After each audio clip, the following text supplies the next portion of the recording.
Hi friends, welcome to my channel Sheetal's kitchen Gujarati. આજે આપણે બનાવીશું સાઉથ ઇન્ડિયન સ્ટાઇલ એકદમ ખીલેલો એવો ફુલેરો પુલાવ. આ પુલાવનું નામ આપણે ફુલેરો પુલાવ છે. તો આ સ્પેશિયલ રીતે બનતો પુલાવ છે જે સાઉથ ઇન્ડિયન સ્ટાઇલથી બને છે અને ખાવામાં ખૂબ જ ટેસ્ટી એવો લાગે છે અને હેલ્ધી તો આ ડીશ છે જ. તો મિત્રો, તમે મારી ચેનલ પર નવા હો તો ચેનલને સબસ્ક્રાઇબ જરૂરથી કરજો અને રેસીપી વિડીયો એન્ડ સુધી જરૂરથી જોજો. ફુલેરો પુલાવ બનાવવા માટે અહીંયા મેં 1 કપ બાસમતી રાઈસ લઈ લીધા છે અને તેને સારી રીતે ધોઈ અને 20 મિનિટ જેવું પલાળી રાખ્યું છે. હવે અહીંયા મેં 2 ચમચી ચણાની દાળ અને 2 ચમચી મગની મોગર દાળ લઈ લીધી છે અને તેને પણ આપણે અડધો કલાક જેવું પલાળી રાખવાનું છે. હવે ચોખાને પલાળે 20 મિનિટ થઈ ગઈ છે તો તપેલીમાં મેં પાણી ઉકળવા મૂકી દીધું છે. પાણીમાં આપણે મીઠું અને થોડું એવું લીંબુ ઉમેરી દઈશું. સાથે 1 ચમચી જેટલું ઓઇલ ઉમેરીશું. તો લીંબુ ઉમેરવાથી ચોખાનો કલર છે તે એકદમ વ્હાઈટ રહેશે અને તેલ ઉમેરવાથી ચોખા એકદમ છૂટા છૂટા રહેશે. તો જ્યાં સુધી ચોખા ઉકળે છે ત્યાં સુધી આપણે દાળને ગાળી અને કોટનના રૂમાલમાં કોરી કરી લઈશું.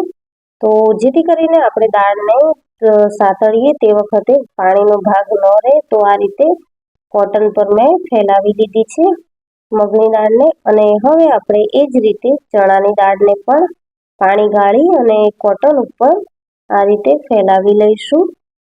તો આ પ્રોસેસ કરવી ખૂબ જ જરૂરી છે કારણ કે તેલમાં જ્યારે દાળ આપણે ઉમેરીશું તો પાણીનો ભાગ હશે તો બહુ જ છાંટા ઉડશે અને આપણે દાજી શકીએ છીએ. તો આ રીતે કોટનમાં કોરી કરી લેવાની અને ત્યાં સુધી આપણે ચોખાને વચ્ચે એકવાર ચેક કરી લઈશું. તો આ રીતે ચોખાનો દાણો આસાનીથી તૂટે એટલે આપણે તેને કાણાવાળા કન્ટેનરમાં ગાળી લેવાનું છે. આ રીતે ચોખા 80% જેવા બફાઈ ગયા છે અને હવે તેને આપણે આ રીતે ગાળી લઈશું. તો આ જે ફુલેરો પુલાવ છે એ સાઉથ ઇન્ડિયન વાનગી છે એટલે તેમાં દાળ આપણે ઉમેરી રહ્યા છીએ. તો હવે આપણે પુલાવને વઘારવા માટે 3 મોટી ચમચી જેટલું તેલ લઈ લીધું છે. તેમાં મેં 2 ચમચી સિંગદાણાને આ રીતે તળી લીધા છે. બધી જ વસ્તુને આપણે પહેલાં આ રીતે તળી લઈશું. હવે અહીંયા મેં 7 થી 8 કાજુને 2 પીસમાં કટ કરી અને તળી લીધા છે.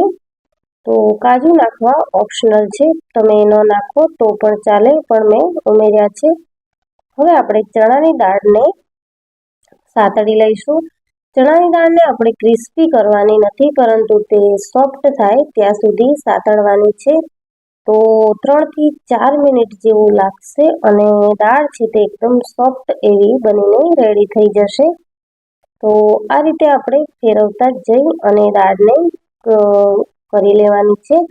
તો ચણાની દાળ 50% જેવી થઈ જાય પછી આપણે તેમાં મગની દાળને પણ ઉમેરી દઈશું એટલે બંને દાળ છે તે સાથે જ બનીને રેડી થઈ જશે. મગની દાળ અને ચણાની દાળ પહેલેથી એકસાથે કરીશું તો ચણાની દાળ વધારે ક્રિસ્પી થઈ જશે અને મગની દાળને વધારે ઓગળી જશે. તો આપણે ચણાની દાળ 50% જેવી થઈ ગયા પછી જ મગની દાળ ઉમેરવાની છે. હવે વઘારમાં 1 ચમચી જીરું, અડધી ચમચી હિંગ, 1 વઘારનું સૂકું મરચું, 1 લીલા મરચાંના ટુકડા અને સાથે આપણે છીણેલું આદું ઉમેરી આ રીતે સાતળી લઈશું બધું જ.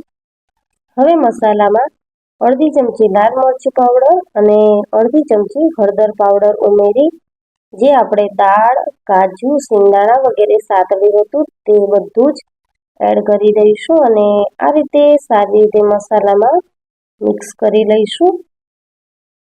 તો દાળ નાખવાથી એકદમ સારો એવો ટેસ્ટ આવે છે ફુલેરા પુલાવનો. અહીંયા મેં 2 ચમચી સૂકી દ્રાક્ષ ઉમેરી છે અને ભાત આપણા એકદમ છૂટા એવા બનીને રેડી થયા છે. તો હવે આપણે ભાત ઉમેરી લઈશું. અહીંયા જો તમારે મીઠાની જરૂર પડે તો મીઠું ઉમેરવાનું છે.